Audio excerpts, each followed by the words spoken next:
میرے پیارے آقا صلی اللہ تعالی علیہ وسلم کے پیارے دیوانوں، آج کی رات 31 دسمبر کی یہ رات ہے اور 12 بجنے سے پہلے یہ 31 دسمبر کی شب ہے جس کو آپ 31st نائٹ کہتے ہیں، اور لوگوں کو اس کا اتنا بخار سوار ہو گیا ہے کہ پوری دنیا کے اندر لوگ 31st نائٹ کو مناتے ہیں، اور میری مسلم قوم کا حال بالکل بھیڑوں جیسا ہے۔ جیسے بھیڑ کے آگے بکری چلتی ہے، وہ بکری ان کو جہاں لے جاتی ہے وہ سر نیچا کر کے، جس طریقے سے بھیڑیں اس کے پیچھے پیچھے جاتی ہے، چاہے اچھی جگہ ہو یا بری جگہ، بالکل مسلم قوم کا حال الا ماشاء اللہ ایسا ہی ہو گیا ہے کہ دنیا کی دوسری قومیں جہاں جا رہی ہے یہ لاشعوری طور پر انہی کے پیچھے پیچھے جانے کی کوشش کرتے ہیں، بس صرف یہ کہلانے کے لیے کہ ہم بھی کچھ ہیں اور ہمارا بھی کچھ مقام ہے، ہمارا بھی کچھ مرتبہ ہے، ہم بھی روشن خیال ہے، ہمارے پاس بھی دماغ ہے، ہمارے پاس بھی عقل ہے، ہمارے پاس بھی شعور ہے۔ میرے پیارے آقا صلی اللہ علیہ وسلم کے پیارے دیوانوں، نقل میں ہماری قوم اس قدر آگے بڑھ چکی ہے کہ انجام کار کیا ہے، اس کام کا انجام کیا ہے، لوگ اس سے بے فکر ہو کر اپنی طبیعت کے مطابق اپنی زندگی کو گزارنے کی کوشش کرتے ہیں۔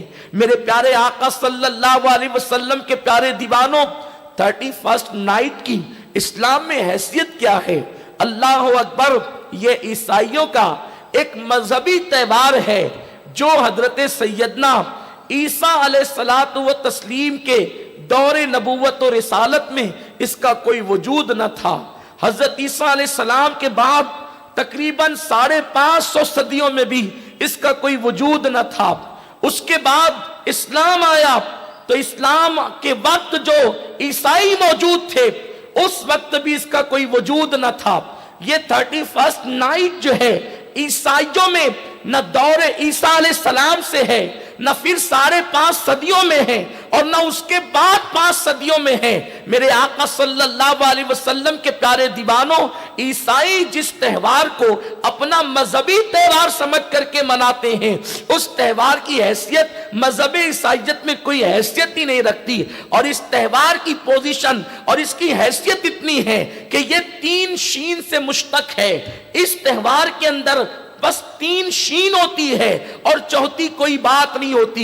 ایک تو شراب، ایک تو شباب اور ایک شاعری، یہ 3 شین کا تعلق ہے اس تہوار سے جس کو آپ 31st نائٹ کہتے ہیں۔ حضرت عیسیٰ علیہ السلام جو دین لے کر کے آئے یہ وہی دین تھا جو مصطفیٰ جان رحمت لے کر آئے تھے، اس لیے کہ کوئی بھی نبی اسلام کے سوا کوئی تعلیم لے کر کے نہیں آیا، ہر نبی اسلام کی تعلیم لے کر کے آیا، بلکہ میرے اور آپ کے امام اہل سنت انبیاء کے آنے کا مقصد بیان کرتے ہیں۔ قرنوں بدلی رسولوں کی ہوتی رہی، چاند بدلی کا نکلا ہمارا نبی۔ یہ کیا مطلب ہے؟ سمجھانے کے لیے مثال عرض کروں کہ کوئی بندہ ہوتا ہے، جیسے کہ ایک وزیر ہوتا ہے، اس وزیر کی ایک مسند ہوتی ہے، یعنی کہ یوں سمجھ لے کہ ایک بادشاہ ہوتا ہے، بادشاہ کی ایک مسند ہوتی ہے، اور سارا کاروبار بادشاہ نے چلانا ہوتا ہے۔ بادشاہ کے حکم سے کھانا تقسیم ہوتا ہے، بادشاہ کے حکم سے پانی تقسیم ہوتا ہے، بادشاہ کے حکم سے زندگیاں تقسیم ہوتی ہے، بادشاہ کے حکم سے خلعتیں تقسیم ہوتی ہے، لیکن کسی حکمت کے تحت اس مسند پر بادشاہ جب نہیں بیٹھتا تو لوگ بادشاہ کی مسند پر وزیر کو بٹھاتے ہیں، لیکن وہ وزیر بادشاہ نہیں بن جاتا، بلکہ وہ وزیر بادشاہ کا نائب بن کر اس کی ذمہ داریوں کو نبھاتا ہے۔ تو یوں لوگ کہتے ہیں کہ آج بادشاہ کی بدلی پر کوئی وزیر آ گیا ہے اور وہ اس کی ذمہ داری کو نبھا رہا ہے، بلا تشبیہ بلا تمثیل۔ جو نبوت و رسالت کا منصب ختمی مرتبت صلی اللہ علیہ وسلم کے پاس ہے، اللہ تبارک و تعالیٰ نے اس وقت بھی ان کو نبی رکھا جب آدم و حوا مٹی اور پانی کے درمیان کی منزلیں طے کر رہے تھے، اللہ تبارک و تعالیٰ نے اپنا محبوب مطلق، اپنا محبوب اعظم اگر کسی کو کائنات میں بنایا ہے تو وہ صرف محمد الرسول اللہ ہے، اور ڈائریکٹ کوئی اللہ کا محبوب اس دنیا میں نہ ہے، نہ ہو سکتا ہے۔ نہ آدم کو یہ شرف حاصل ہے، نہ موسیٰ کو یہ شرف حاصل ہے، نہ نوح کو یہ شرف حاصل ہے، نہ عیسیٰ کو یہ شرف حاصل ہے۔ یہ سارے انبیاء ڈائریکٹ اللہ کے محبوب نہیں، بلکہ یہ اللہ کے محبوب اس لیے ہے کہ یہ اللہ کے محبوب محمد الرسول اللہ سے محبت کرتے ہیں، اس لیے اللہ نے ان کو اپنا محبوب بنا لیا ہے۔ اسی لیے تو اللہ نے یوم میثاق ان سے وعدہ لیا کہ جب میں تمہیں کتاب و حکمت عطا کروں تو اور تمہارے درمیان میرا حبیب تشریف لائے تو کیا ہوگا؟ کیا تم ان پر ایمان لاؤ گے، ان کی نصرت کرو گے؟ لَتُؤْمِنُنَّ بِهِ وَلَتَنْصُرُنَّ۔ تم اس وقت اپنا کلمہ جب تم پڑھوا رہے ہو اور حبیب آ جائے، جب محبوب آ جائے تو پھر تم اپنا کلمہ نہیں پڑھاؤ گے بلکہ میرے حبیب کا کلمہ پڑھاؤ گے، اور تم بھی اس کے پیچھے پیچھے چلو گے۔ تو یہ کیا مطلب ہوا؟ یہی تو ایسا ہی ہے کہ بادشاہ نہ تھا، وزیر کو اس کی کرسی پہ بٹھایا گیا، لیکن بادشاہ گیا تو وزیر کے لیے اٹھ کر کے کھڑا ہونا ضروری ہو گیا اور کرسی چھوڑنا ضروری ہو گیا۔ لَتُؤْمِنُنَّ بِهِ وَلَتَنْصُرُنَّ یہ بتا رہی ہے کہ انبیاء کرام یقیناً نبوت و رسالت لے کر کے آئے، لیکن وہ لوگ مصطفیٰ جان رحمت کے نائب بن کر کے تشریف لائے۔ جو دین حضور لانے والے ہیں حضور علیہ الصلوۃ و تسلیم کے نائب بن کر کے آئے۔ اسی لیے امام کہتے ہیں قرن و بدلی رسولوں کی ہوتی رہی، چاند بدلی کا نکلا ہمارا نبی۔ اس بدلی میں امام نے دونوں جگہ پر الگ الگ معنی میں بدلی کا استعمال کیا ہے۔ آقا کریم کے دیوانوں تو جناب عیسیٰ علیہ السلام بھی وہی دین لے کر آئے جو دین مصطفیٰ جان رحمت لے کر آئے۔ تو اس دین میں نہ شباب کی گنجائش ہے، نہ شراب کی گنجائش ہے، اور نہ فحش شاعری کی گنجائش ہے۔ اس کا مطلب یہ ہے کہ یہ جو 31 نائٹ ہے یہ کسی منچلے کی ایجاد ہے، یہ مذہبی قانون نہیں ہو سکتا، اس لیے کہ مذہب کا قانون اتنا پھوڑ نہیں ہو سکتا، مذہب کا قانون اتنا گندا نہیں ہو سکتا، مذہب کا قانون اتنا بدترین نہیں ہو سکتا۔ مذہب بہرحال مذہب ہے۔ اور پھر یہ جو عیسائی کر رہے ہیں، قرآن کی ان کے بارے میں کیا رائے ہے؟ قرآن کیا کہتا ہے؟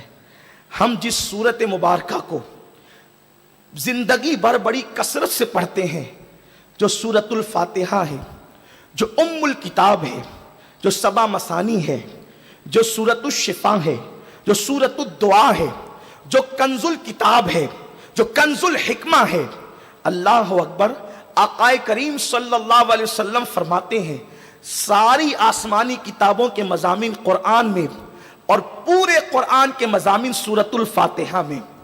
اس سورہ فاتحہ میں اللہ نے یہود و نصارہ کی گندگی کو بیان فرمایا، حالانکہ اس دعا کو اللہ نے اس سورت مبارکہ کو خاص کیا دعا کے لیے، اسی لیے اس کا نام سورت الدعا بھی ہے، سورت السوال بھی ہے، مفتاح الکتاب بھی ہے۔ تو اللہ تبارک و تعالیٰ اپنے بندوں سے کثرت سے جس سورت کو پڑھوانا چاہتا ہے یہ سورہ مبارکہ۔ حضرت محبوب الہی نظام الدین اولیاء رحمت اللہ تعالیٰ علیہ فرماتے ہیں اگر کسی کی دعا قبول نہ ہوتی ہو تو وہ سورت الفاتحہ کو اس طرح پڑھے، جس نیت کے ساتھ پڑھے گا فوراً قبول ہوگی۔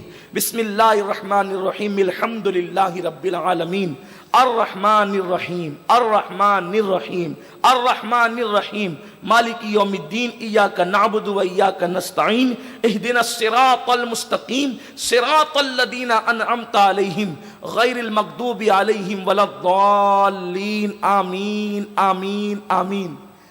اگر اس طرح کسی نے اس سورت کو پڑھا جس نیت سے پڑھے اللہ اس کی دعا کو فوراً قبول فرمائے۔ یہ سورہ مبارکہ کا اعجاز ہے۔ اس سورہ مبارکہ کے اندر اللہ نے اپنے بندوں کو دعا سکھائی۔ دعا ہے اہدنا الصراط المستقیم، اللہ میں سیدھا رستہ چلا صراط مستقیم پر، اور صراط مستقیم پر ہی خدا ملے گا، صراط مستقیم پر انبیاء ملیں گے، صراط مستقیم پر ہی جنت ملے گی۔ صراط مستقیم کیا ہے تو قرآن اس کو کھولتا ہے صراط الذین انعمت علیہم، نبیوں کے رستے پر چلا، صدیقین کے رستے پر چلا، شہداء کے رستے پر چلا، صالحین کے رستے پر چلا۔ 4 رستوں کو قرآن نے بیان کیا، نبیوں کا راستہ، صدیقین کا راستہ، شہداء کا راستہ، صالحین کا راستہ۔ یعنی جس راستہ تم چل رہے ہو، اگر تمہیں پتہ کرنا ہے کہ یہ راستہ صراط مستقیم ہے یا نہیں، تو پہلے دیکھو یہ نبی اس راستے پر تھے کہ نہیں تھے۔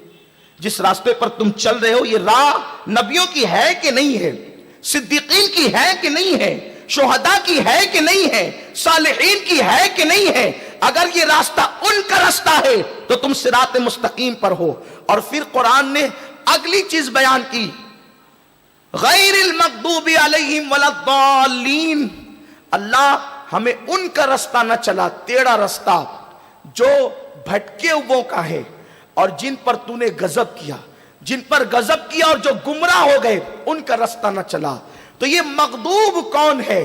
مفسرین کا اس پر اتفاق ہے کہ مغضوب سے مراد یہود ہے اور ضالین سے مراد نصرانی عیسائی ہے۔ اب آپ سے میں پوچھنا چاہتا ہوں، کثرت کے ساتھ ہم دعا کرتے ہیں اللہ ہمیں یہود و نصرانی کا راستہ نہ چلا، ہمیں نبیوں کا، صدیقین کا، شہداء کا، صالحین کا راستہ چلا۔ اب آپ سے پوچھنا چاہتا ہوں، یہ 31 نائٹ جو آپ مناتے ہیں یا لوگ منا رہے ہیں، میں سوال کرنا چاہتا ہوں، یہ تو نصرانیوں کی ایجاد ہے، اور یہود و نصارہ دنیا کی وہ بدترین قوم ہے جنہوں نے انبیاء کو قتل کیا، جنہوں نے انبیاء پہ الزامات لگائے، انبیاء کی ماں پہ الزام لگایا۔ آپ جانتے ہیں یہود سے اللہ تبارک و تعالیٰ نے کتنی نفرت فرمائی اور نفرت کرنے کا حکم دیا۔ میرا رب ارشاد فرماتا ہے علیہم الذلہ والمسکنہ، کہ اللہ نے ان پہ ذلت اور غربت کو مسلط کر دیا ہے، اس لیے کہ یہ انبیاء کے قاتل ہیں، انبیاء کے گستاخ ہیں۔ اور انہی یہودیوں نے عیسائیوں کے اندر 12 فرقے پیدا کیے۔ یہ فرقوں کی بنیاد عیسائیت میں یہودیوں نے رکھی تاکہ عیسائیوں کا مذہب عیسائیوں کے ہاتھوں سے چھوٹ جائے۔ اور آج عیسائی اپنے آپ کو عیسائی تو کہتے ہیں، لیکن وہ مذہب عیسائیت پر، یعنی عیسیٰ علیہ السلام جو مذہب لے کر کے آئے، وہ اس مذہب پر نہیں بلکہ یہودیوں کے گڑے ہوئے مذہب پر وہ اپنی زندگی گزار رہے ہیں۔ میرے پیارے آقا علیہ السلام کے پیارے دیوانوں، میں ایک سوال تم سے پوچھنا چاہتا ہوں، ایک سوال آپ سے کرنا چاہتا ہوں، اگر کوئی آپ کا دشمن ہو تو کیا اس دشمن کی خوشی میں آپ شرکت کرتے ہیں یا شرکت کر سکتے ہیں؟ اگر خود کا دشمن ہو اور دشمنی صرف اتنی ہو، اتنی سی دشمنی ہو کہ آپ کے گھر کی آنگن میں اس نے کچرا لا کر کے ڈال دیا، اب آپ بتائیں اگر اس سے جھگڑا ہو گیا ہے تو وہ شادی کا کارڈ دے گا بیٹی کا، آپ شریک نہیں ہوں گے، وہ میرا دشمن ہے۔ اللہ اکبر۔ اسی طریقے سے آپ دیکھیں، اگر بچے پہ جھگڑا ہو جائے اور دشمنی ہو جائے تو آپ اس کے گھر کی خوشی میں شریک نہیں ہوتے عام طور پر، یہی تو بات ہے۔ لیکن آؤ عیسائیوں کی خوشیوں میں شریک ہونے والوں، 31 نائٹ منانے والے ان نوجوانوں سے میری گزارش ہے، اے میری قوم کے جوانوں، اگر ایمانی غیرت تمہارے اندر موجود ہے، تمہارا مذہب تو یہ کہہ رہا ہے کہ اللہ ہمیں عیسائی اور یہودی کو راستے پر نہ چلا، لیکن پھر بھی اگر اسلام اتنی بات کرتا تو یقیناً ہمارے لیے یہی قابل عمل تھی۔ قرآن کا فرمان ہمارے لیے حرف آخر ہے، قرآن کا فرمان ہمارے لیے حتمی اور یقینی ہے۔ قرآن نے جس کو دوست کہہ دیا وہ ہمارا دوست ہے، قرآن نے جس کو دشمن کہہ دیا وہ ہمارا دشمن ہے۔ غیر المغضوب علیہم ولا الضالین، عیسائیوں کے تہوار سے رکنے کے لیے کافی تھا، روکنے کے لیے کافی تھا، لیکن تم نہ رکے۔ تو آج میں تمہیں بتاؤں، تمہارا دنیا میں سب سے بڑا دشمن اگر کوئی ہے وہ یا تو یہودی ہے یا تو عیسائی ہے، اور اب تو یہودیوں سے بڑھ کر عیسائی جو ہے وہ تم پہ ظلم کر رہے ہیں۔ کہاں ہے وہ نوجوان؟ ان کے کانوں تک کہ میرا درد دل پہنچا دیا جائے، فقیر بے نوا کی صدا پہنچا دی جائے۔ عراق کی سرزمین پر ہونے والے ظلم پر ماتم کرنے والوں، سیریا پر لوٹنے والے دعا پر ماتم کرنے والوں، حلب کی تباہی پر ماتم کرنے والوں، یمن کی بستی کو قبرستان میں تبدیل ہونے پر آنسو بہانے والوں، لیبیا کی تباہی پر آنسو بہانے والوں، بیت المقدس کے اندر ایک ایک لڑکی مسلمان کے ساتھ 8 فوجی کا زنا بیان کر کے اور سن کر کے رونے والوں، میں تم سے پوچھنا چاہتا ہوں کہ یہ ظلم کون کر رہا ہے؟ سیریا میں اٹھنے والے دھوئے کا ذمہ دار کون ہے؟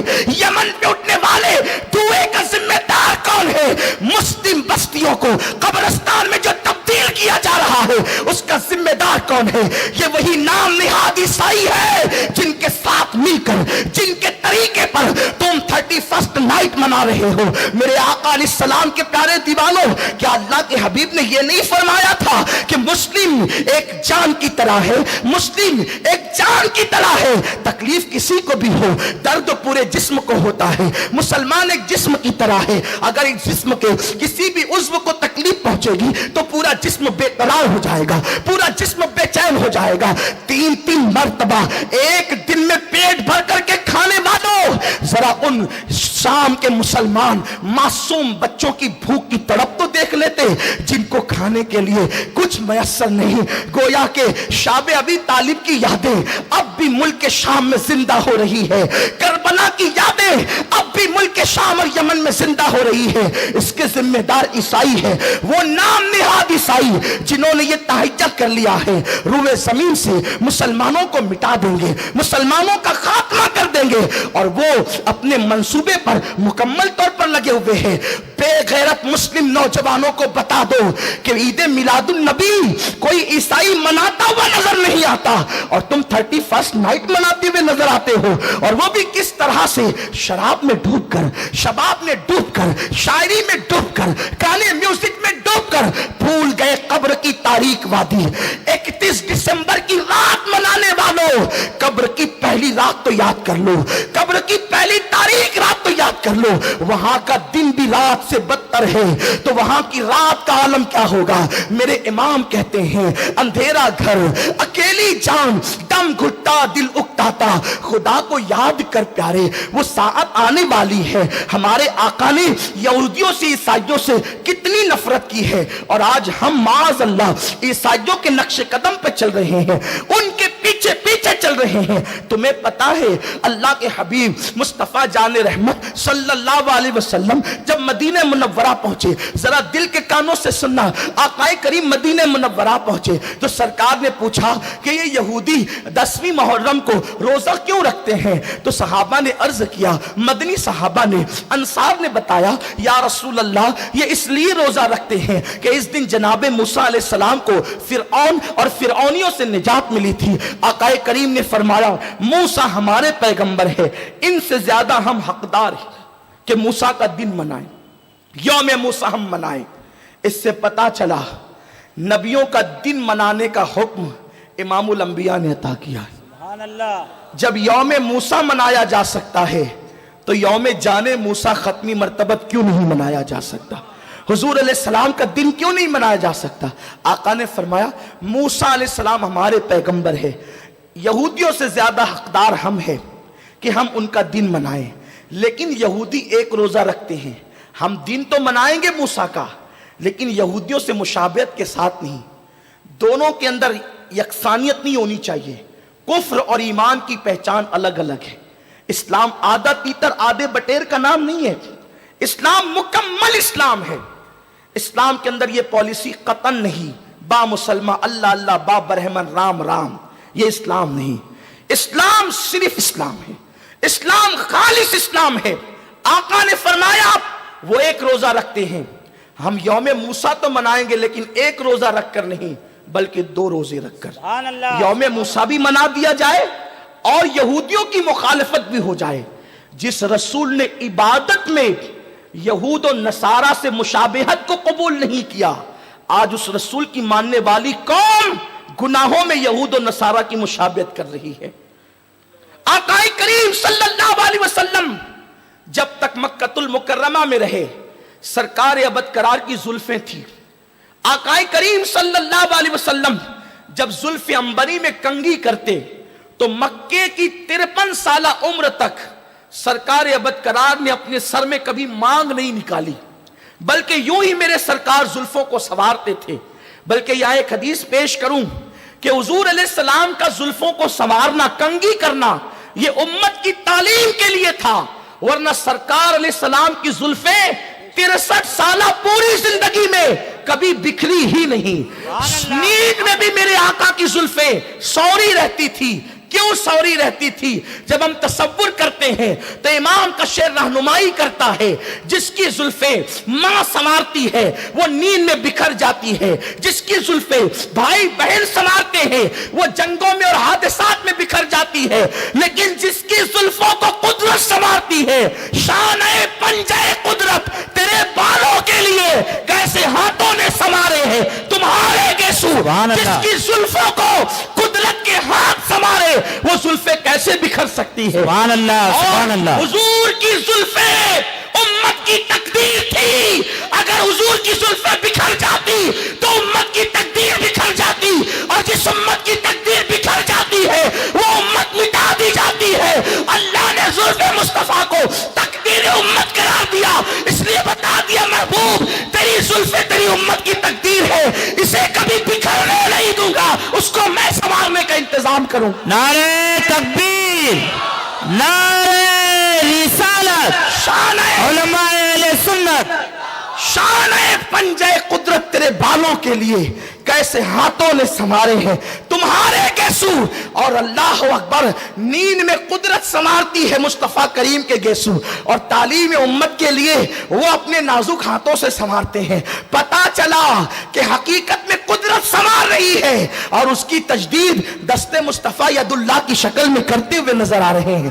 تو آقا کریم جب زلفوں میں کنگھی کرتے، کبھی مانگ نہ نکالی، لیکن مدینہ منورہ پہنچے تو دیکھا یہود کنگھی کرتے تو مانگ نہیں نکالتے، یہودی جب کنگھی کرتے تو مانگ نہیں نکالتے۔ سرکار نے اپنا طریقہ تبدیل کر دیا، ہم یہودیوں سے مشابہت نہیں، مانگ کے معاملے میں بھی مشابہت نہیں کریں گے۔ اور آقا کریم صلی اللہ علیہ وسلم نے پھر اپنے سر میں مانگ نکالنا شروع کیا۔ 10 سال تک کے حضور نے مانگ نکالی، اس مانگ میں بھی بڑی حکمت تھی مانگ کی۔ میرا امام کہتا ہے لیلۃ القدر میں مطلع الفجر حق، مانگ کی استقامت پہ لاکھوں سلام۔ میرے آقا صلی اللہ علیہ وسلم کے پیارے دیوانوں، آپ مجھے بتائیں جو رسول سر کے کنگھی کرنے کے معاملے میں یہود و نصارہ سے مشابہت گوارا نہ کریں، وہ رسول گناہوں میں مشابہت کیسے گوارا فرمائے؟ ایک تو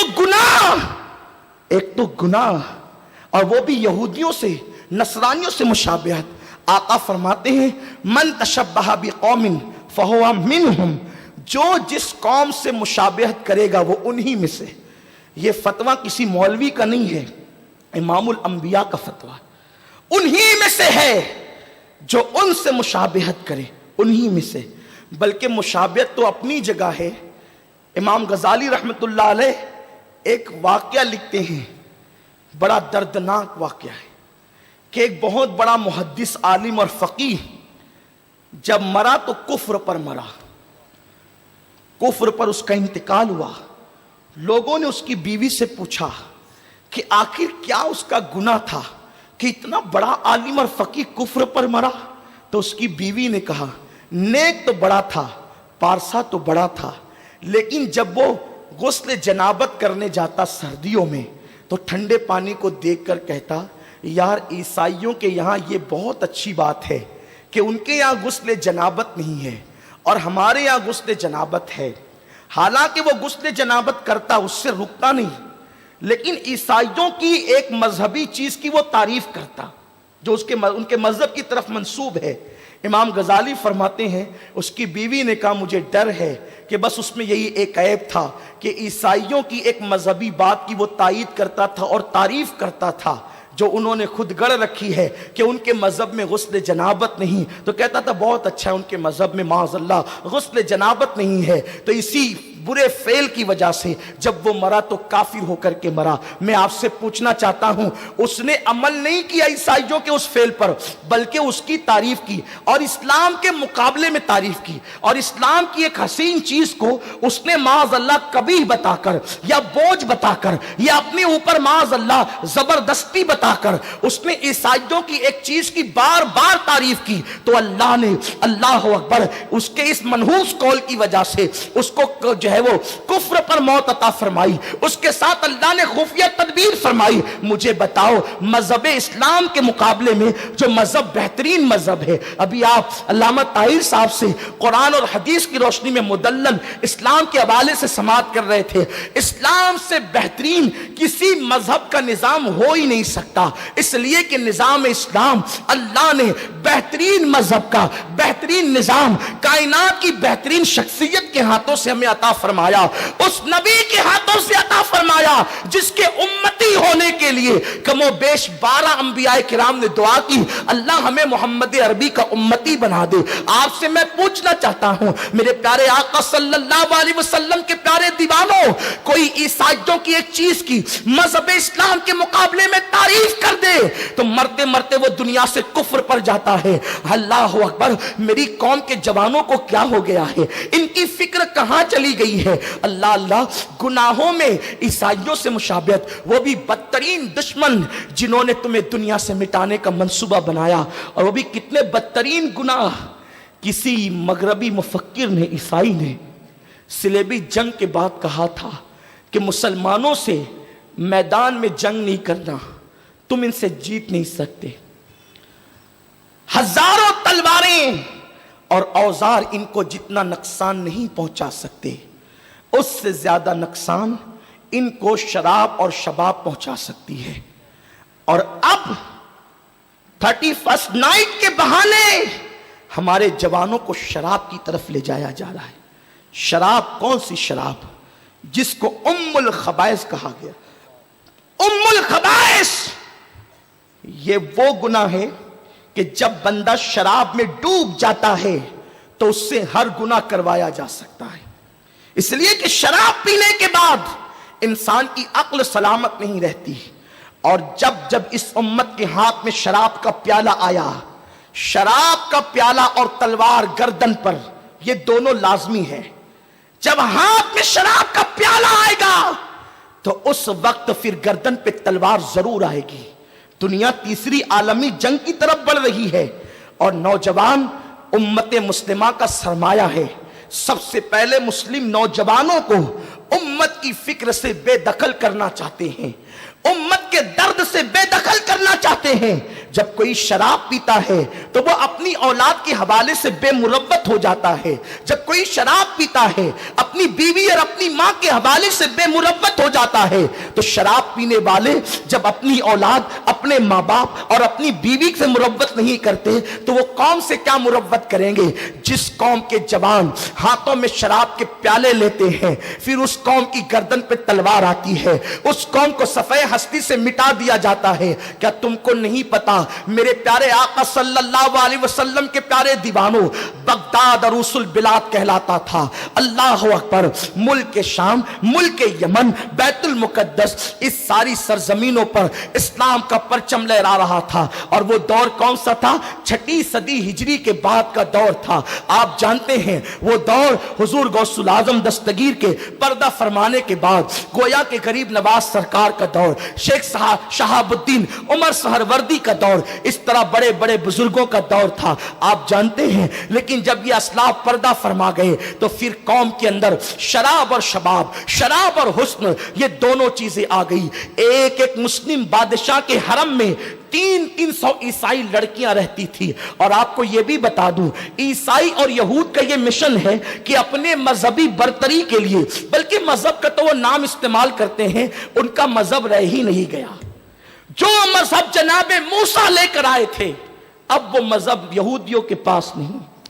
جو مذہب جناب عیسیٰ لے کر آئے تھے وہ عیسائیوں کے پاس نہیں۔ کیوں؟ مذہب عیسیٰ کیا ہے؟ صاحب معارج لکھتے ہیں، حضرت عیسیٰ ایک مرتبہ خطاب کر رہے ہیں، اور خطاب کرتے کرتے حضور کا ذکر آیا تو حضرت عیسیٰ نے کہا میں جانے والا ہوں اور احمد آنے والے ہیں۔ تو کسی نے اٹھ کر کے کہا عیسیٰ، جو احمد آئے گا وہ تیرے برابر ہوگا یا تجھ سے کم درجے میں ہوگا یا تجھ سے افضل ہوگا؟ جناب عیسیٰ علیہ السلام کی آنکھوں میں آنسو تھے، کہا تو برابری نچلے اور اچلے کی بات کرتا ہے، بس محمد کی عظمت اتنے پہ سمجھ لے کہ عیسیٰ تمنا کر رہا ہے کہ زندگی میں ایک مرتبہ، زندگی میں صرف ایک مرتبہ، زندگی میں صرف ایک مرتبہ مجھے محمد کی نالین کے تسمے باندھنے کا موقع مل جائے تو عیسیٰ کے مقدر کی معراج ہو جائے. یہ مقام مصطفیٰ جان رحمت صلی اللہ علیہ وسلم ہے. میں آپ سے پوچھنا چاہتا ہوں میرے آقا علیہ السلام کے دیوانوں، اگر عیسائیوں کے پاس یہ مذہب موجود ہوتا جو جناب عیسیٰ کہہ رہے ہیں تو وہ مسلمانوں پر کبھی بھی تلوار نہ اٹھاتے، بم کے دھماکے کر کے کبھی بھی عراق کو قبرستان میں تبدیل نہ کرتے، ملک شام کی تباہی نہ ہوتی. لیکن ایک بات میں یہاں ضرور عرض کرنا چاہتا ہوں کہ جب ہاتھوں میں شراب کے پیالے آتے ہیں تو تباہی ہوتی ہے، کیونکہ اللہ بے نیاز ہے، اسے کسی کی حاجت نہیں ہے. اس کی شان بے نیازی سے پناہ مانگو. جب اللہ کے بندے اللہ کے قانون کو پیٹ کے پیچھے ڈال دیتے ہیں تو اللہ ان پر ظالم حکمراں مسلط کرتا ہے. ایک ایک مسلم بادشاہ کے حرم میں 300 عیسائی لڑکیاں، اور عیسائیوں نے اپنی حسین لڑکیوں کو بے دریغ استعمال کیا، مسلم نوجوانوں کو، بادشاہوں کو، حکمرانوں کو عیاش اور آوارہ بنانے کے لیے.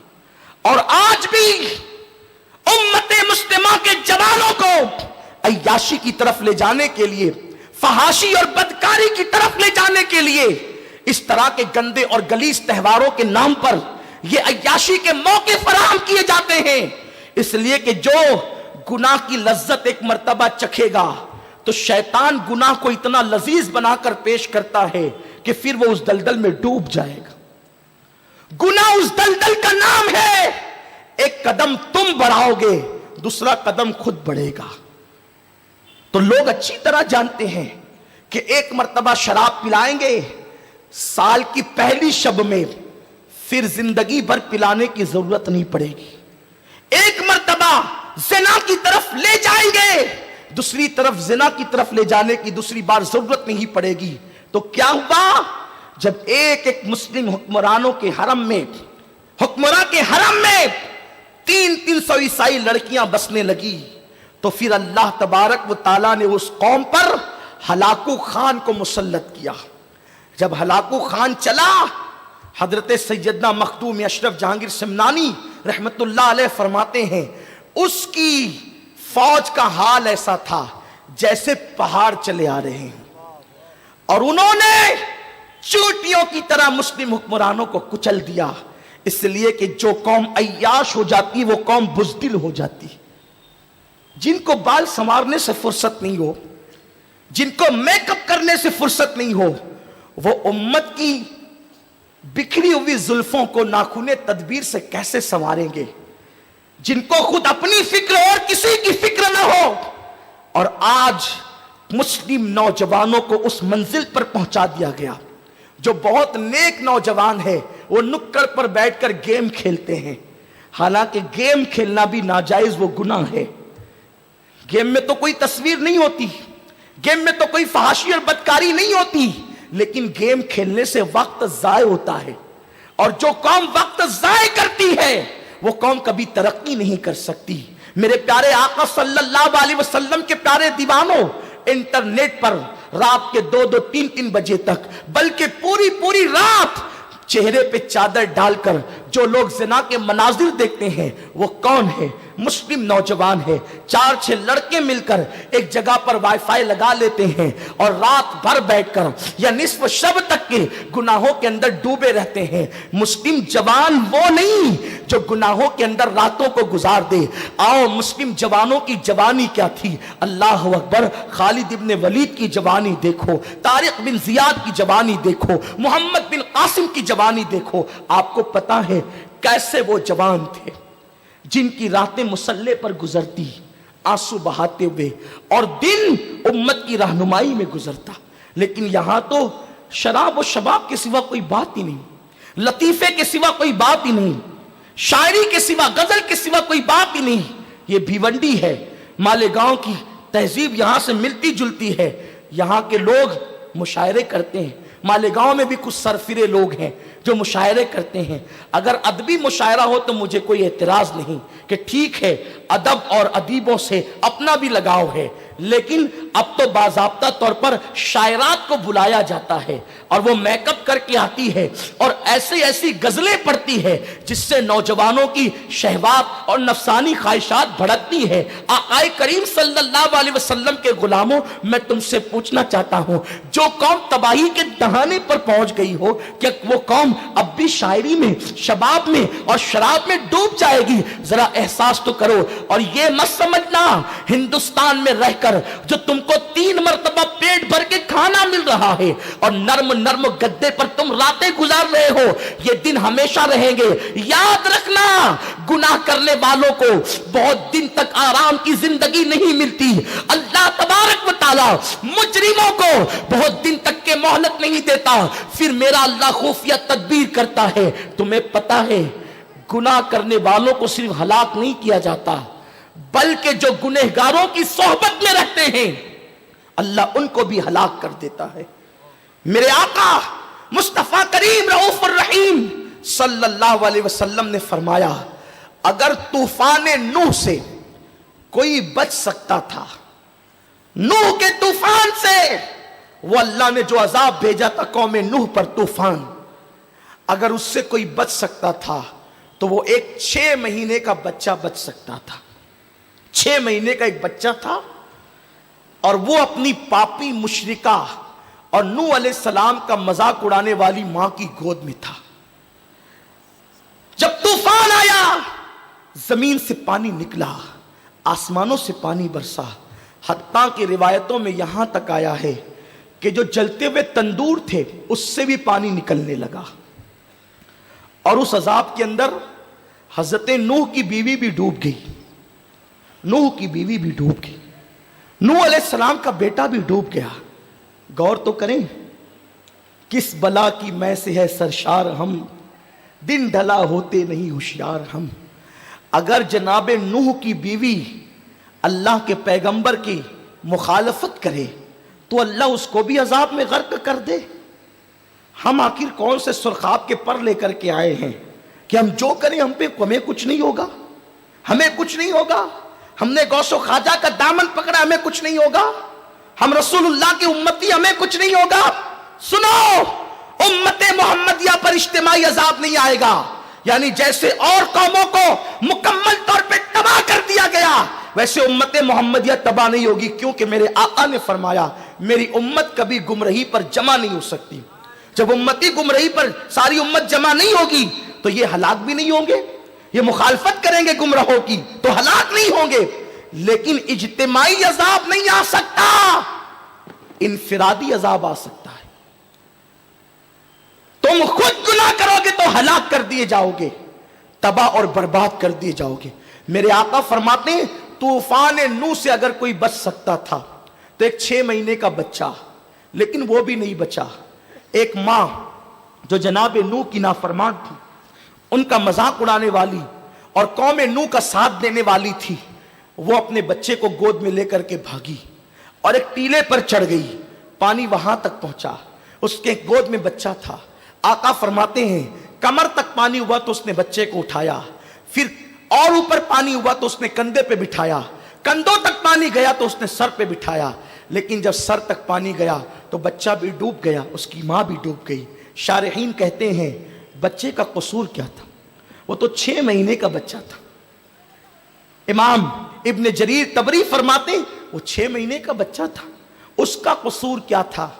وہ کیوں ڈوب گیا؟ اس کے ڈوبنے کی وجہ کیا تھی؟ تو خود ہی جواب دیتے ہیں وہ بچہ تو بے قصور تھا، لیکن جس کے سر پہ بیٹھا تھا وہ سر قصوروار تھا، وہ سر مجرم تھا، وہ سر گنہگار تھا، تو گنہگار کی کہ وجود سے اس کا جسم مست تھا، اس لیے اللہ نے اس کو بھی غرق کر دیا۔ مجھے بتاؤ میرے پیارے آقا صلی اللہ علیہ وسلم کے دیوانوں، ایک 6 مہینے کا بچہ ایک مجرمہ کی گود میں ہو، اس کے سر پہ ہو، اس کے کندھے پہ ہو، تو اللہ اس بچے کو بھی عذاب میں گرفتار کرتا ہے. اور ہم تو کن جرائم کی طرف جا رہے ہیں؟ اللہ اکبر. جن جرائم کو، بلکہ جس جرم کو آقا نے ام الخبائث کہا ہے. آپ جانتے ہیں آقا کریم رؤوف الرحیم صلی اللہ علیہ وسلم فرماتے ہیں کہ میرے اللہ نے مجھے بیان کیا اور میرے اللہ نے مجھ سے یہ کہا، مجھے اپنے عزت و جلال کی قسم، مجھے میری کبریائی کی قسم، اے محبوب تیرا کوئی امتی جتنا شراب پیے گا، جتنی مقدار میں شراب پیے گا، اتنی ہی مقدار کے اندر میں اس کو جہنمیوں کا پیپ پلاؤں گا. اور اللہ عز و جل نے فرمایا حبیب جو تیرا کوئی امتی شراب جتنی مقدار میں پیے گا، میں اتنی مقدار میں اس کو جہنمیوں کا پیپ پلاؤں گا اور اس پر جنت کی خوشبو کو بھی حرام کر دوں گا. میرے آقا صلی اللہ علیہ وسلم کے پیارے دیوانوں، یہ کون کہہ رہا ہے؟ یہ وہ رحمتیں تمام کہہ رہا ہے جو پوری رات تک کے امت کی مغفرت کے لیے دعا کرتے رہے. لوگوں آج ہمیں نشے کی طرف لے جایا جا رہا ہے. ہمارے چھوٹی چھوٹی عمر کے جوانوں کو نشے کی طرف لے جانے کی کوشش کی جا رہی ہے. یاد رکھو حضرت سیدنا عثمان غنی، عثمان ذو النورین رضی اللہ تعالیٰ عنہ ارشاد فرماتے ہیں ایک نوجوان ایک عورت کے ہاتھ لگ گیا، اور جب اس کے ہاتھ لگا تو اس عورت نے اس جوان کو پکڑ لیا اور پکڑنے کے بعد اس کو کہا دیکھو یا تو تم میرے بت کو سجدہ کرو، یا تو تم میرے بچے کو قتل کرو، یا پھر تم شراب پیو. حضرت عثمان ذو النورین کہتے ہیں وہ جوان نے سوچا بت کو سجدہ کرنے سے مشرک ہو جاؤں گا، ایمان چلا جائے گا. اور فرماتے ہیں حضرت عثمان غنی اس جوان نے سوچا بچے کا ناحق قتل کروں گا تو یہ قتل بھی جنت سے محروم کر دے گا. سب سے چھوٹی چیز شراب ہے، چلو شراب کے چند گھوٹ پینے سے جاتا کیا ہے. اس جوان نے شراب کا ایک پیالہ پیا اور دوسرے کا مطالبہ کیا، دوسرا پیا تو تیسرے کا مطالبہ کیا، حتیٰ کہ شراب کے نشے میں بد مست ہو گیا. اور جب وہ شراب کے نشے میں ڈوب گیا تو اس وقت اس عورت نے اللہ اکبر اس سے اپنے آپ سے زنا بھی کروایا، بچے کا قتل بھی کروایا اور اپنے بت کو سجدہ بھی کروایا. میرے آقا صلی اللہ علیہ وسلم کے دیوانوں، میں آپ سے پوچھنا چاہتا ہوں یہ شراب ام الخبائث ہے، یہ تباہی اور بربادی کے دہانے پر لے جانے کی چیز ہے. نشہ اللہ اکبر ہمارے جوانوں کو تباہی کے دہانے پر پہنچا رہا ہے. آئیے اپنے آقا کریم کی امت کو گناہ سے بچانے کے لیے آج ہم عہد کریں. حالانکہ یہ نیا سال ہمارا نیا سال نہیں ہے، شریعت عیسوی منسوخ ہو چکی ہے، لیکن اگر عرف میں پہچان کے لیے کوئی اس کو نیا سال کہتا ہے تو ٹھیک ہے، کوئی بات نہیں. اگر یہ نیا سال لوگوں کے درمیان شروع ہو رہا ہے تو ہم عہد کریں یا رسول اللہ ہم آپ کے ساتھ تجدید وفا کرتے ہیں، عہد وفا کرتے ہیں، اور جو عہد وفا کیا تھا اس کی تجدید کرتے ہیں. یا رسول اللہ نہ ہم خود گناہ کریں گے نہ آپ کے کسی امتی کو گناہ کرنے دیں گے. میرے آقا ارشاد فرماتے ہیں جو کسی میرے امتی کو گناہ سے بچا لیتا ہے گویا وہ اسلام کو نئی زندگی عطا کرتا ہے. اللہ اکبر. اور نشے میں نوجوان اتنے ڈوبتے جا رہے ہیں کہ اللہ اکبر مسلم آبادی کے اندر نشہ آور چیزیں فروخت کی جا رہی ہے. منصوبہ بند طریقے سے مسلم نوجوانوں کو نشے کا عادی بنایا جا رہا ہے. میں والدین سے کہوں گا بالخصوص کالجوں کے اندر جاسوس چھوڑے جا رہے ہیں، یونیورسٹیوں میں جاسوس چھوڑے جا رہے ہیں کہ مسلمانوں کا کون سا بچہ ہے جو پڑھ لکھ کر کے ترقی کر سکتا ہے، بلندی پر جا سکتا ہے، اور وہ اللہ اکبر قوم کی قسمت کے ستارے کو اللہ اکبر اوج سریا تک جو ہے وہ لے جانے کی کوشش کر سکتا ہے. ایسے نوجوانوں کو دو چیزوں میں ملوث کیا جا رہا ہے. ملک کی دہشت گرد اور فرقہ پرست تنظیمیں ان نوجوانوں کے درمیان لڑکے بھی بھیجتے ہیں اور لڑکیاں بھی بھیجتی ہیں.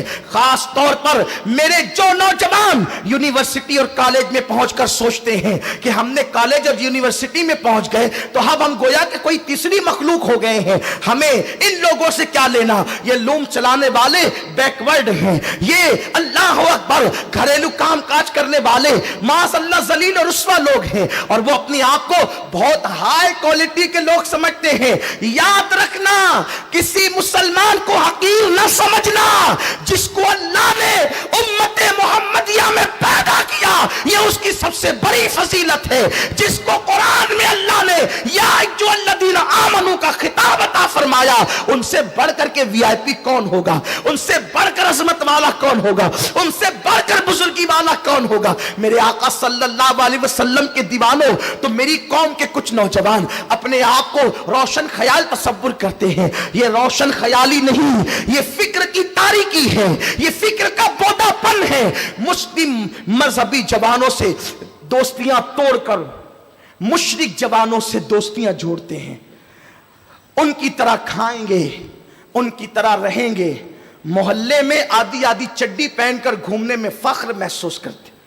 او بدبختو، اللہ کے حبیب صلی اللہ تعالی علیہ وسلم نے ارشاد فرمایا کہ جب جب کافر، جو تم دوست بناتے ہو نا کافروں کو دوست مت بناؤ۔ جب جب تمہیں اچھائی پہنچے گی تو کافر کو برا لگے گا، جب تمہیں خوشی ہوگی تو اس کو غم ہوگا، اور جب تمہیں غم ہوگا اسے خوشی ہوگی۔ کافر کبھی مومن کا دوست نہیں ہو سکتا۔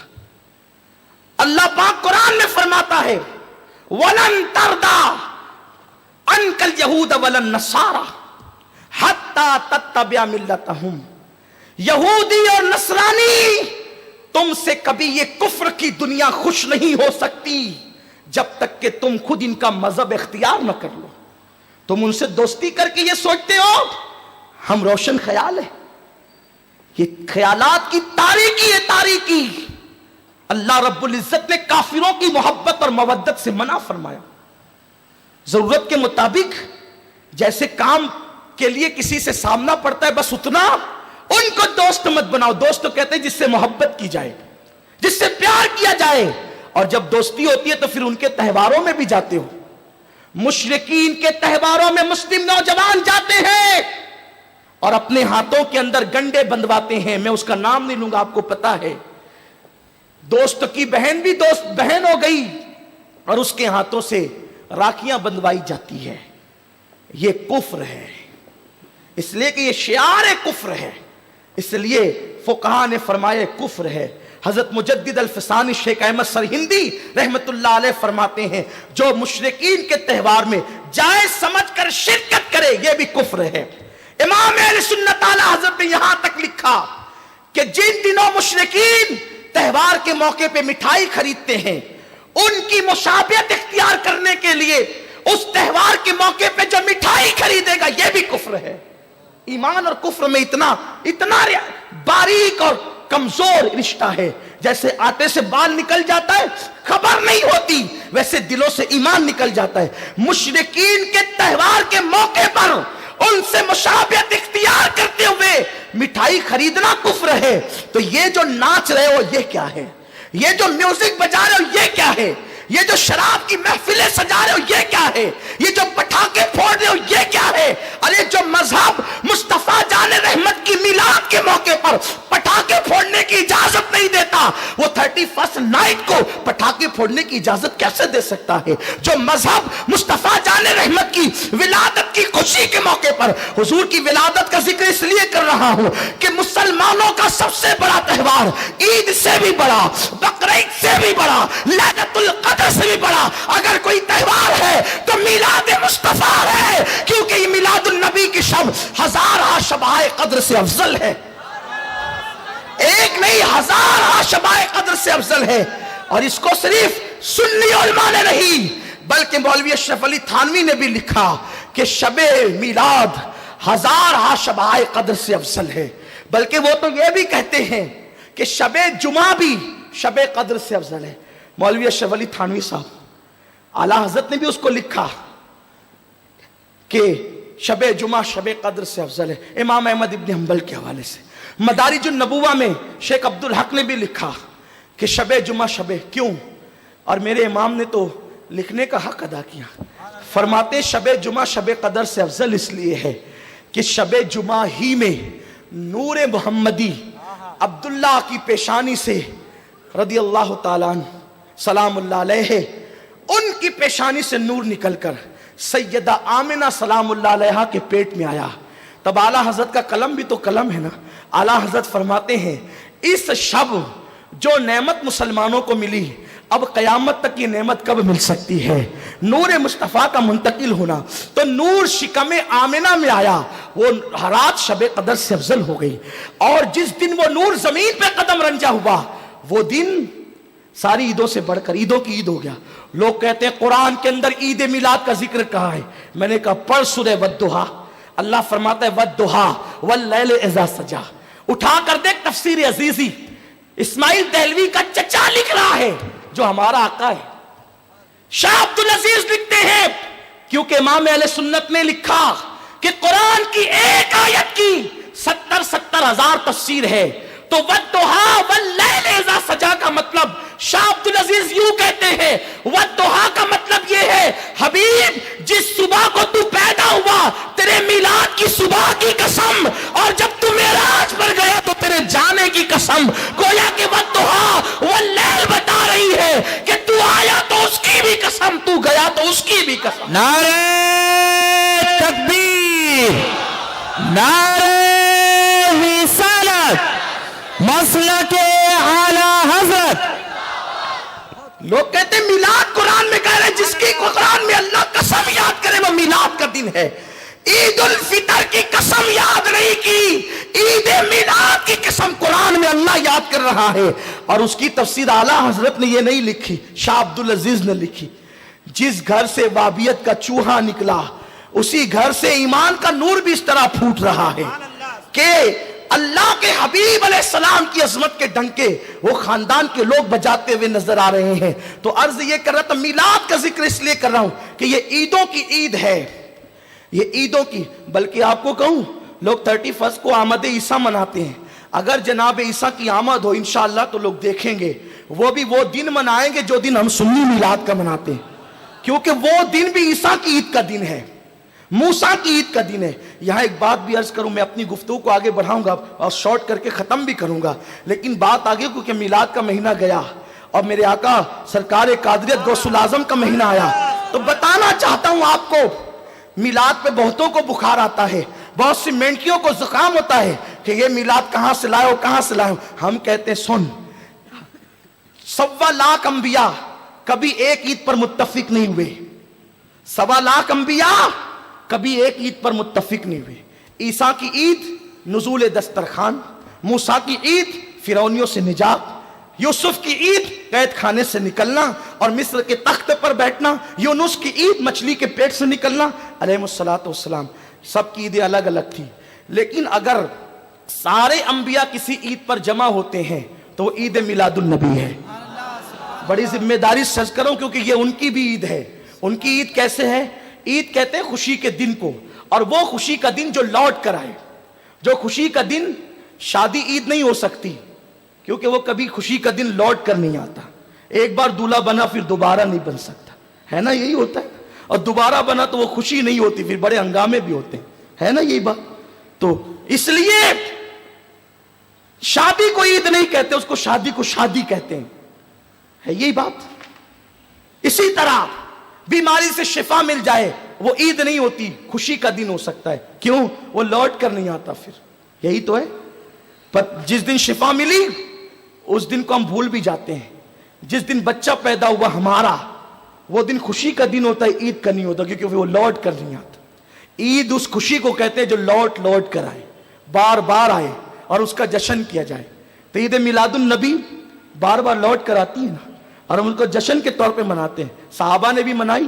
نعمت الکبریٰ میں صدیق اکبر کا قول ہے.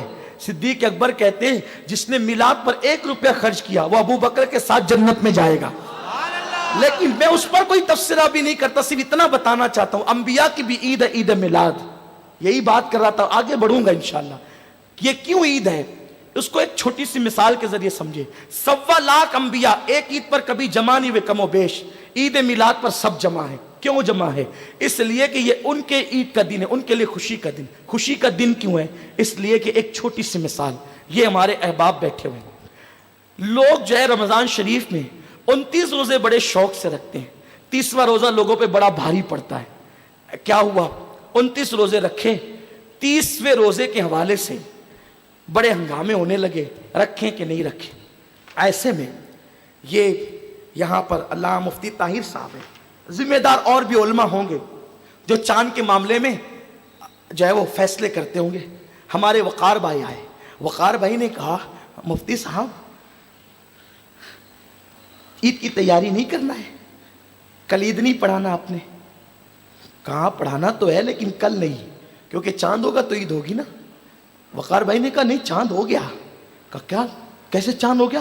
کہا ہمارے پورے محلے میں بچے چلا رہے چاند ہو گیا, اور پورے بھیونڈی کے مارکیٹ بھر گئے چاند ہو گیا, اٹھیے عید منائیے. مفتی صاحب نے کہا وقار بھائی آپ اتنے ذمہ دار آدمی ہیں, ایسی بات نہیں کرو, آپ نے چاند دیکھا؟ وقار بھائی نے کہا میں نے نہیں دیکھا, مجھے شکیل بھائی نے کہا کہ چاند ہو گیا.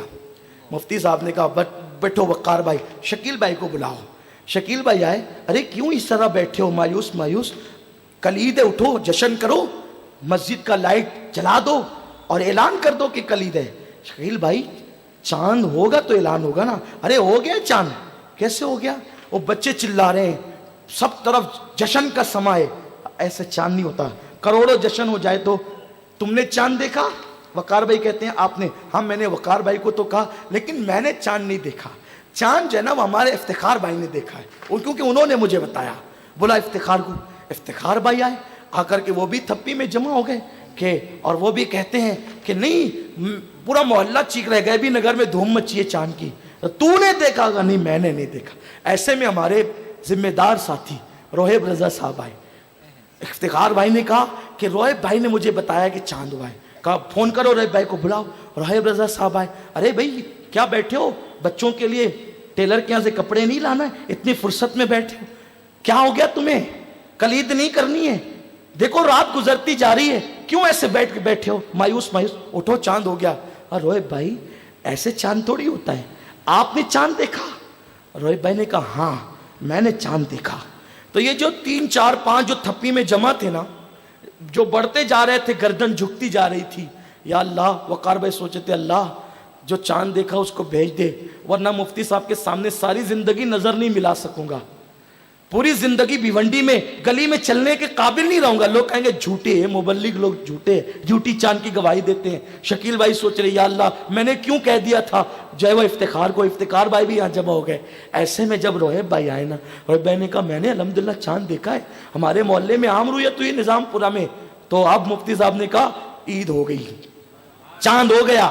اور یہ جتنے بیٹھے تھے تپی میں, جن کے دل دھک دھک کر رہے تھے, یہ بھی اچھل گئے. چلو اللہ نے عزت رکھ لی. چاند تو ہونا ہی تھا, ہوا ہی تھا, لیکن عزت رہ گئی. بتائیں جب آسمان کا چاند دیکھنے والا آتا ہے تو وہ جو سارے تھپی میں جمع ہوتے ہیں تو ان کی بھی عید ہو جاتی ہے اور پوری کائنات کی عید ہو جاتی ہے. ملانے کے لیے نہیں کہتا, سمجھانے کے لیے کہتا ہوں. تشبیہ دے رہا ہوں لیکن ملانے کے لیے نہیں, صرف سمجھانے کے لیے. حضرت آدم آئے تھے, قوم نے کہا عبادت کس کی کرے گا؟ اللہ کی. آپ نے اللہ کو دیکھا ہے؟ نہیں دیکھا. جس نے دیکھا ہے وہ آنے والا ہے. پھر شیش آ گئے اور کہا اللہ کی عبادت کرو, اور دیکھا ہے تم نے؟ نہیں. جس نے دیکھا ہے وہ آنے والا ہے. نو آ گئے, اللہ کی عبادت کرو, تو نے دیکھا؟ نہیں دیکھا. جس نے دیکھا وہ آنے والا ہے. ابراہیم آئے, اسماعیل آئے, موسیٰ آئے, عیسیٰ آئے, اور کائنات کو پیغام دیتے رہے اللہ کی عبادت کرو. سب قوم پوچھتی رہی تم نے دیکھا ہے, لیکن عیسیٰ آسمان پہ اٹھا لیے گئے. 5.5 صدیاں بیت گئی. جب بھی نبیوں کا ذکر ہوتا تو کوئی کچھ کہتا, کوئی کچھ کہتا, کوئی کچھ کہتا. انبیاء قطار میں تھے اور عرض کرتے تھے مولا ہم نے کوئی جھوٹ تو نہیں کہا, کسی کے کہنے پر تیرے ہونے کی گواہی دی. اور اس وقت مصطفیٰ کریم مکے میں آئے تو اس وقت لوگوں کو کہا اللہ کی عبادت کرو, تو لوگوں نے کہا 1.25 لاکھ نے یہی کہا تھا اللہ کو تو نے دیکھا بھی ہے؟ حضور فرماتے ہاں میں دیکھ کر کے آ رہا ہوں, اس لیے تو گواہی دے. اللہ, نعرہ تکبیر, نعرہ رسالت.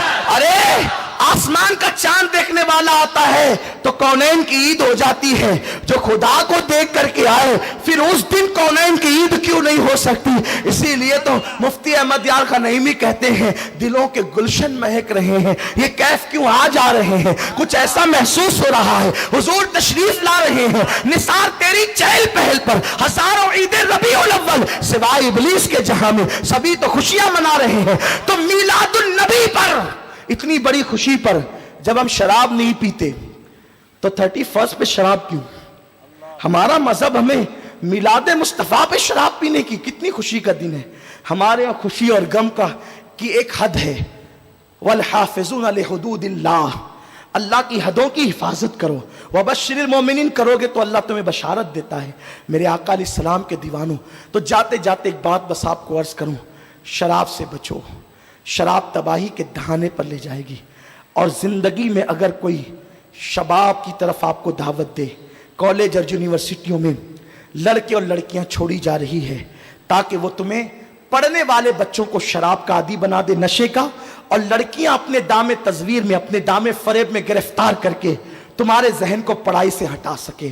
اسی لیے اسلام نے کہا، آقا نے فرمایا کہ اگر کوئی حسینہ تمہیں گناہ کی دعوت دے تو اس وقت جو یہ کہے کہ میں اللہ سے ڈرتا ہوں اور وہ گناہ نہ کرے، آقا فرماتے ہیں ایسا جوان قیامت کے دن عرش کے سائے میں رکھا جائے گا. اور ایک حدیث پڑھ کر اپنی گفتگو کو تمام کروں. یاد رکھیں، جب بھی تنہائی میں ایسا موقع آئے کہ دل گناہ کرنا چاہے یا کوئی گناہ کی دعوت دے تو یہ سوچ کر کے اللہ دیکھ رہا ہے، بس گناہ چھوڑ دے. اگر چھوڑ دیا وہ دن ہمارے لیے نجات کا دن ہوگا. اس لیے کہ آج نوجوان نیکیوں کی طرف رغبت کرتے ہیں، ایک حد تک نماز بھی پڑھتے ہیں، روزے کی بھی پابندی کرتے ہیں، محفلوں میں بھی آتے ہیں. حد تو یہ ہے کہ جو بیچارے ادھر نہیں جاتے وہی ہم لوگوں کے اجتماع میں آتے ہیں. کاش کہ اللہ ان لوگوں کے کان تک یہ بات پہنچا دے جو لوگ ادھر جاتے ہیں. یہ میری قوم کے جوان ادھر جانے والے نہیں ہیں، اور انشاءاللہ یہی ہمارا سرمایہ ہے، یہی نوجوان ہمارا سرمایہ ہے. اور ڈاکٹر اقبال نے تو یہی پیغام دیا نا، مجھے محبت ان جوانوں سے ہے ستاروں پہ جو ڈالتے ہیں کمن. جوان وہی ہے جو قوم کے لیے کچھ کرتے ہیں، ورنہ جو عیاشیوں میں پڑے ہیں انہیں جوان کہلانے کا کوئی حق ہی نہیں. وہ بزدل ہے، بزدل نامرد ہے وہ لوگ جو لوگوں پہ بوجھ بنتے ہیں. یہ میرے جذبات کی وجہ سے میں مغلظات نہیں بک رہا ہوں، یہ میں حدیث پاک کی روشنی میں کہہ رہا ہوں. جو عیاشیوں میں ڈوب گئے وہ حوصلہ مند لوگ نہیں ہیں، وہ ہمت کرنے والے لوگ نہیں ہیں. جوان کون ہے؟ نہیں تیرا نشیمن قصر سلطانی کے گنبد پر، تو شاہی ہے بسیرا کر پہاڑوں کی چٹانوں میں.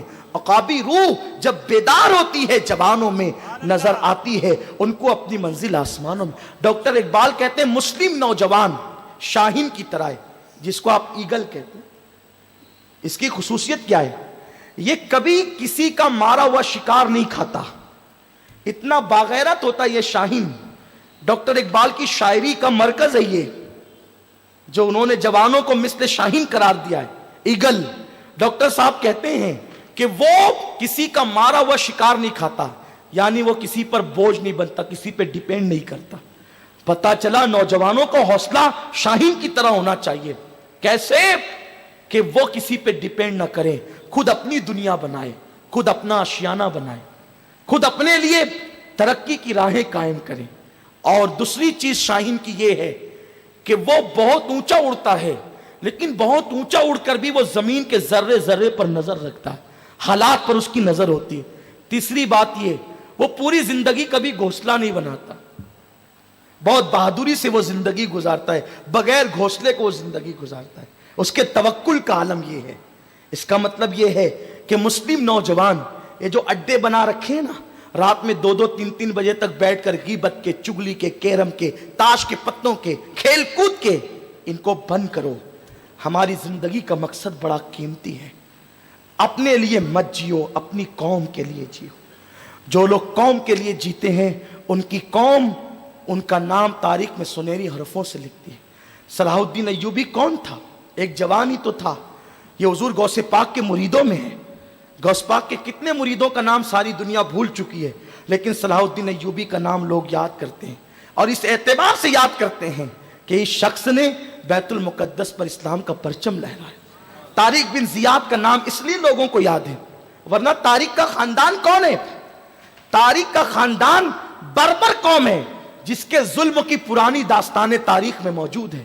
لیکن جب اسلام کی دولت ملی تو طارق ابن زیاد نے اندلس کی سرزمین پر اسلام کا پرچم لہرایا. خالد ابن ولید کون ہے؟ خالد بن ولید کون ہے؟ اگر میں حضرت خالد بن ولید پہ گفتگو کروں تو آپ کو حیرت ہوگی. بس ایک بات آپ کو بتاتا ہوں، اسلام لانے سے پہلے احد کی پوری جنگ کا نقشہ بدلنے والا خالد بن ولید ہے. پلٹ کر کے حملہ کیا اور گویا کہ صحابہ کی فتح کو شکست میں تبدیل کر دیا اس شخص نے. لیکن جب اسلام قبول کیا تو وہ کفارہ ادا کیا ہے کہ ایران اور شام پر اسلام کا پرچم لہرانے والا یہی جوان ہے. میرے آقا علیہ السلام کے دیوانوں، محمد بن قاسم کون ہے؟ اس کے قبیلے کی مذمت حضور نے بیان کی. آقا فرماتے ہیں مجھے بنو امیہ کے چھوکروں سے اور بنو ثقیف کے چھوکروں سے بڑا ڈر ہے کہ وہ میری امت کی جو ہے وہ پامالی کریں گے. یہ حجاج بن یوسف ثقفی کا بھتیجا ہوتا ہے محمد بن قاسم.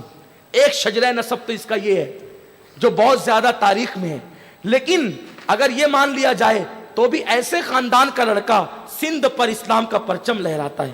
لیکن زیادہ مجھے بہتر یہ لگتا ہے کہ محمد بن قاسم حضرت سیدنا صدیق اکبر کا پرپوتا لگتا ہے، اور اس جوان نے جو ہے وہ اسلام کا پرچم سندھ کی سرزمین پہ لہرایا. یہ وہ جوان تھا، اللہ اکبر، صرف 16 یا 17 سال کی عمر میں ہندوستان آیا اور اس نے سندھ کے علاقے فتح کیے اپنے کردار سے. آج 16-17 سال کے جوانوں کو تو لڑکیوں کے سوا کچھ دکھتا ہی نہیں. ہنسنے کی بات نہیں ہے، کس قدر گندی فکر ہو گئی ہے. میں یہ باتوں کا ذکر نہیں کرتا، لیکن ایک جوان 10-15 دن پہلے میرے پاس ہے، میرے شہر کا جوان، خوبصورت تھا، بڑے گھرانے کا تھا.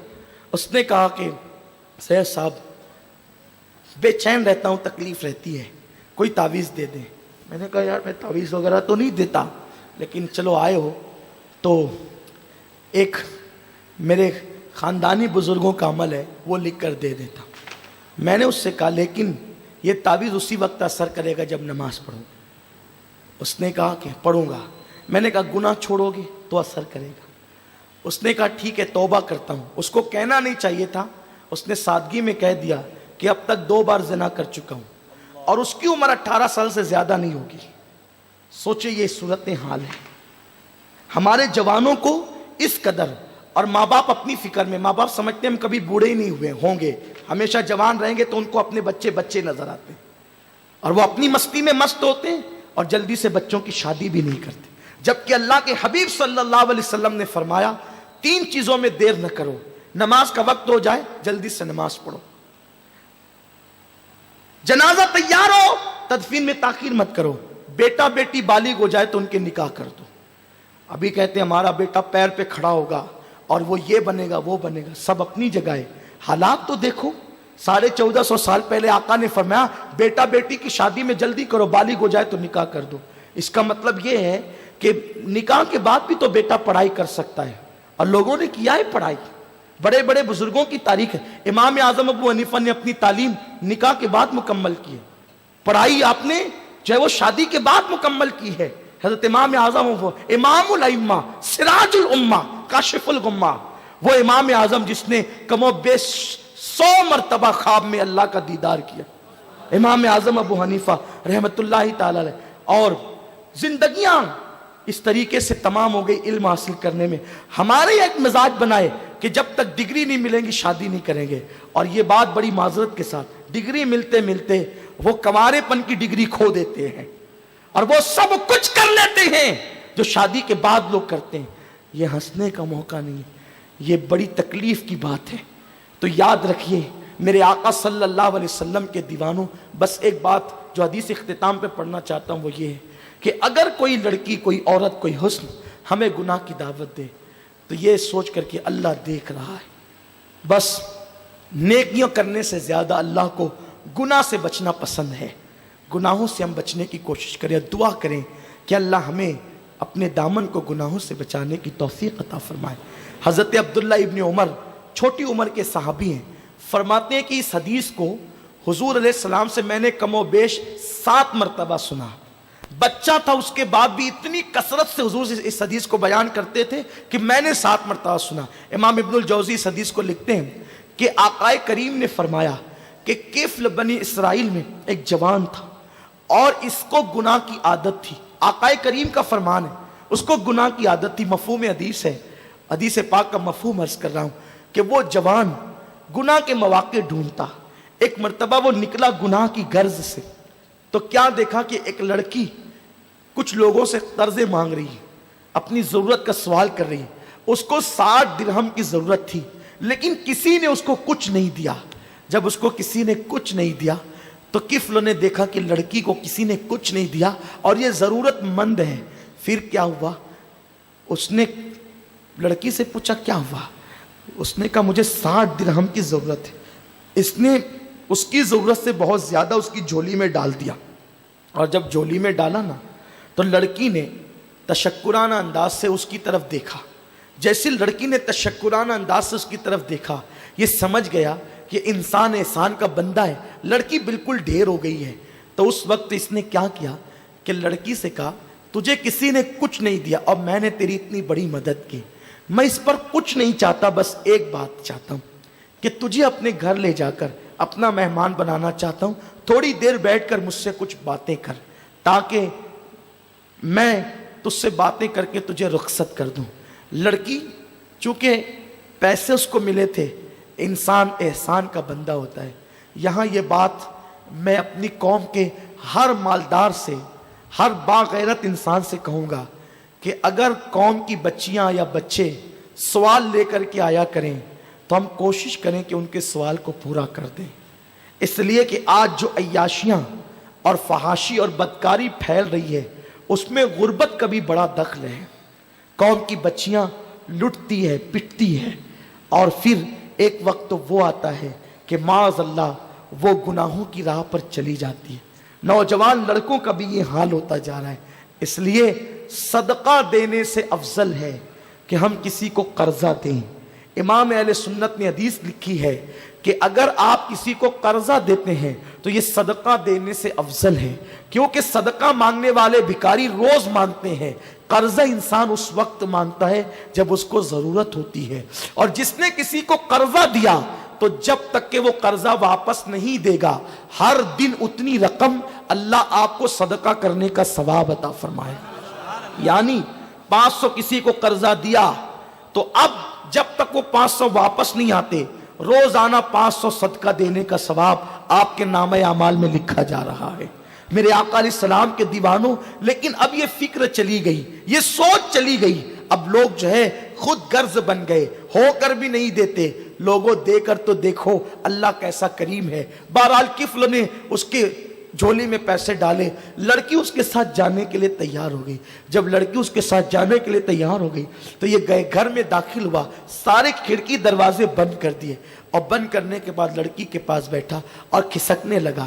لڑکی نے اس کو دیکھا تو اس نے کہا کہ میری ایک خواہش ہے، نفس کی وہ پوری کر دے۔ لڑکی کھڑی ہوئی اور تھر تھر کانپنے لگی۔ اس نے کہا کسی نے تیری مدد نہیں کی، تو کس سے ڈر رہی ہے؟ اور کوئی دیکھنے والا بھی نہیں ہے، سارے کھڑکی اور دروازے میں نے بند کر دیے۔ لڑکی نے کہا کفل میں جانتی ہوں تو نے کئی مرتبہ وہ گناہ کیا ہوگا جو تو آج کرنے جا رہا ہے، جس کو زنا کہتے ہیں، لیکن میں نے کبھی یہ گناہ نہیں کیا۔ میں اس لیے ڈر رہی ہوں کہ میرا اور تیرا اللہ تجھے دیکھ رہا ہے، مجھے بھی دیکھ رہا ہے۔ قیامت کے دن جب اللہ اپنے نامہ اعمال پڑھنے کا ہمیں حکم دے گا تو میں کس منہ سے پڑھوں گی کہ میں نے زنا کیا تھا؟ زنا کر کے اپنی ماں کے سامنے انسان اظہار نہیں کر سکتا کہ میں نے زنا کیا تھا۔ زنا کر کے بیوی کے سامنے انسان اظہار نہیں کر سکتا کہ میں نے زنا کیا تھا۔ قیامت کے دن اللہ تمہارے نامہ اعمال تمہارے ہاتھوں میں دے گا اور فرمائے گا اقرا کتابک، پڑھ اپنا نامہ اعمال۔ میری قوم کے ان نوجوانوں تک کوئی یہ بات تو پہنچا دے جس گناہ کا اقرار ہم اپنی ماں کے سامنے نہیں کر سکتے، جس گناہ کا اقرار ہم اپنے باپ اور اپنی بیوی حتیٰ کہ ہم اپنے بچوں کے سامنے نہیں کر سکتے۔ اگر بیٹوں کو پتا چل جائے کہ میرا باپ زانی ہے تو بیٹوں کے دل سے باپ کی عظمت نکل جاتی ہے۔ نادان، جس گناہ کا اقرار تو بیٹے کے سامنے کرنے سے ڈرتا ہے، جب قیامت میں سارے اولین اور آخرین جمع ہوں گے اور اللہ تیرا نام اعمال تیرے ہاتھ میں تھمائے گا اور فرمائے گا اقرا کتابک، پڑھ اپنا نام اعمال۔ تو مسلمانوں، ہم اپنے منہ میں، اپنی زبان میں وہ طاقت کہاں سے لائیں گے کہ اللہ کی بارگاہ میں اس کے سامنے پیشی ہے اور اس کی بارگاہ میں پڑھ کر سنائیں کہ ہم نے زنا کیا تھا، ہم نے عورتوں پہ بد نظری کی تھی، ہم نے گناہ کیا تھا۔ سوچو تو صحیح، اس دن کو سوچو، کون سا وہ دن ہوگا۔ صرف تفسیر سے ایک بات عرض کروں کہ قیامت میں اللہ اگر کسی نبی سے بھی پوچھ لینا سوال، جو معصوم ہے، انبیاء سب کے سب معصوم ہیں، نبی کبھی گناہ نہیں کرتے، لیکن تفاسیر میں آیا ہے کہ اللہ قیامت کے دن حضرت عیسیٰ سے پوچھے گا ایک سوال، صرف ایک سوال۔ اللہ جانتا ہے، لیکن قوم کو بتانے کے لیے، کلیئر کرنے کے لیے اللہ حضرت عیسیٰ سے پوچھے گا، عیسیٰ کیا تو نے اپنے بعد اپنی قوم کو یہ کہا تھا کہ میرے بعد مجھے اور میری ماں کو خدا بنا لینا؟ ایک سوال اللہ کرے گا۔ حالانکہ اللہ نے خود سورہ آل عمران میں، سورہ مائدہ میں، سورہ مریم میں جگہ جگہ بیان فرمایا کہ عیسیٰ اس الزام سے پاک ہے، اللہ نے خود اس کی تردید کی، اس الزام کی۔ لیکن قیامت میں عیسائیوں کی رسوائی کے لیے، جنہوں نے حضرت عیسیٰ کی پوجا اور عبادت کی، ان کی رسوائی کے لیے اللہ پوچھے گا کہ عیسیٰ کیا تو نے اپنے بعد اپنی قوم کو وصیت کی تھی، ابھارا تھا کہ مجھے اور میری ماں کو خدا بنا لو؟ حضرت عیسیٰ بھی جانتے کہ یہ الزام ہے، سارے انبیاء جانتے، پوری قوم جانتی ہے، قرآن نے اعلان کیا ہے۔ لیکن اللہ جب سوال کرے گا تو اس سوال کی ہیبت سے، حدیث پاک میں آتا ہے عیسیٰ علیہ السلام پر اللہ کا ایسا خوف طاری ہوگا کہ عیسیٰ علیہ السلام کے ہر بال سے، روحیں روحیں سے خون کی پھواریں نکلنے لگے گی، خون کی پھواریں۔ ایک الزام ہے عیسیٰ پر، اس الزام کے بارے میں اللہ پوچھے گا تو خوف خدا کی وجہ سے روحیں روحیں سے خون کی پھواریں نکلے گی۔ جن لوگوں نے زنا کا الزام نہیں، زنا کیا ہوگا، جنہوں نے شراب پیا ہوگا، جن لوگوں نے عورتوں پہ بد نظری کی ہوگی، ہر آدمی اپنے آپ کو بہتر جانتا ہے وہ کون ہے، وہ کیا ہے۔ سفید کپڑے اور قیمتی کپڑے، داڑھیوں کی تراش خراش اور ظاہر کو بہتر بنانے سے کوئی بہتر نہیں ہو جاتا۔ یہ جو دل کے اندر کتا بیٹھا ہے گناہ کا، اس کتے کو جب تک نہ نکالو، اس پاپ کے کتے کو نہ نکالو، کنویں کے اندر کتا گر جائے، پانی کتنا بھی نکالو گے کنواں صاف نہیں ہوگا۔ اسی طرح اس دل کے اندر جو پاپ کا کتا بیٹھا ہے، ہر وقت جیسے بلی کی نیت چھچڑے میں ہوتی ہے، ہم تیار رہتے ہیں کہ گناہ کا کوئی موقع ہاتھ سے نہیں جانا چاہیے۔ پکنک کے موقع پر، اس کے موقع پر، اس کے موقع پر گناہ کرتے ہیں۔ آخر بتاؤ تو اتنے گناہوں کا جواب رب کی بارگاہ میں کیسے دو گے؟ اللہ کو کیا جواب دو گے؟ جہاں انبیاء کی زبان پہ نفسی نفسی ہوگی سوائے سجدۃ الانبیاء کے، وہاں ہم اپنے جرائم کا اللہ اکبر قبول کیسے کریں گے؟ ان جرائم کو، اس کا اقرار کیسے کریں گے؟ اس لیے اس دن کو یاد کر کے سچی توبہ کر لو، تاکہ آج کی رات ہماری زندگی میں انقلاب کی رات بن جائے۔ تو کفل نے جب اس لڑکی کو کہا میری خواہش پوری کر، لڑکی نے تھر تھرا کر کے کہا میرا اللہ تجھے دیکھ رہا ہے، مجھے بھی دیکھ رہا ہے، میں کیا جواب دوں گی؟ اپنے منہ میں وہ طاقت کہاں سے لاؤں گی کہ اللہ سے کہوں کہ میں نے زنا کیا؟ اس پر بھی کپ کپی تارے ہو گئے، دل سے بات نکلی، دل میں اتر گئی۔ اس نے کہا یہ پیسے بھی لے کے جا اور نکل یہاں سے، جا، آج تجھ پر کوئی مواخذہ نہیں، پیسے بھی لے جا۔ اور لڑکی گئی اور موت کا فرشتہ گھر میں آ گیا اور کفل کی روح نکل گئی، اس کا انتقال ہو گیا۔ جب اس کو موت آئی، جنگل کی آگ کی طرح پورے علاقے میں بات پھیل گئی، کفل کا انتقال ہو گیا، کفل کا انتقال ہو گیا، مر گیا وہ۔ کچھ الفاظ کی تبدیلی کے ساتھ ترمذی شریف میں بھی حدیث آئی ہے، سرکار صلی اللہ علیہ وسلم فرماتے جب کفل مر گیا، حدیث پاک کا مفہوم ہے بڑے نیک اور زاہدوں نے کہا اتنا بڑا پاپی اور مجرم تھا، پتہ نہیں اس کا چہرہ کیسا ہو گیا ہوگا، کیونکہ جرائم اتنے کیا، زنا میں ڈوبا رہتا تھا، شراب پیتا تھا، جرائم کرتا تھا، لیکن تھا تو کلمہ پڑھنے والا، تھا تو انبیاء کا ماننے والا۔ سرکار فرماتے ہیں لوگ اسی وجہ سے اس کے گھر گئے، جب اس کے گھر گئے تو اس کے دروازے پر ایک عبارت دیکھی، ان اللہ تعالی قد غفر للکفل، اللہ نے کفل کی مغفرت فرما دی. اور مغفرت کی وجہ کیا بنی؟ کفل نے اللہ کے ڈر سے ایک گناہ چھوڑا، اللہ نے اس کی ساری زندگی کے گناہوں کو معاف فرما دی. اس لیے ہم بھی تہیہ کریں کہ انشاءاللہ جب کبھی بھی ایسا وقت آئے گا کہ گناہ ہمیں اپنی طرف بلائیں گے، ہم اپنے رب کا تصور کرتے ہوئے کہ ہمارا رب، یہ تصور کے ساتھ کہ ہمارا رب ہمیں دیکھ رہا ہے اور قیامت کے دن ہم اللہ کو کیا جواب دیں گے، اس تصور کے ساتھ گناہ چھوڑیں.